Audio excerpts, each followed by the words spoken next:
Nagesh sir ஒரு படத்துல சொல்லுவாரு, வெறி இருக்கணும்டா, வெறி வெறி வேணும்டா, வெறி வெறி இருந்தா தான் ஜெயிக்க முடியும்.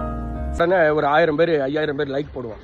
நிஜ வாழ்க்கையில நம்ம இளைஞர்களுக்கு மத்தியில வாழ்க்கையில உருப்படணும், பெற்றவங்களை பார்த்துக்கணும், நம்பி வரப்போறவங்கள ராணி மாதிரி வச்சு காப்பாற்றணுன்ற ஒரு எண்ணம் இல்லை, உழைப்பு இல்லை. அப்புறம் எப்படி தாய்மொழியை காப்பாற்ற முடியும்? குறை குறை குறை. நம்ம ஊர்லயே வாய்ப்பு இல்லை. இந்திக்காரங்களுக்கு லீவ் விட்டா பிடிக்க மாட்டேங்குது, நம்மளுங்களுக்கு வேலைக்கு கூப்பிட்டா பிடிக்க மாட்டேங்குது. பாருங்க, உழைக்கிறவங்க தான் ஃபியூச்சரில் ஆட முடியும். ஊழையிடுறவங்க ஒரு நாளும் சாதிக்க முடியாது. ஒரு தேட்டரில் ஃபஸ்ட்டு ஷோவுக்கு வந்து 5000 10,000 கொடுத்து வாங்கிக்கிட்டு தேட்டரில் அடிச்சுட்டு கிடக்குறீங்க. என்னைக்காது நான் சொல்கிறது சரியாக தப்பாக நீங்களே முடிவு பண்ணிக்கோங்க. அரசியல் தலைவரோட பிள்ளைங்க அரசியலுக்காக தீ குளிச்சிருக்கா? இல்லை பெரிய பெரிய உச்ச நடிகர்களுடைய பிள்ளைங்க அவங்களுடைய அப்பாவுக்கு போயிட்டு கட் அவுட்டில் ஏறி பால் அபிஷேகம் பண்ணியிருக்கா? முட்டாளாக வாழாதீங்க, முழிச்சிக்குங்க மக்களை, உங்கள் குடும்பத்தை பாருங்கள்.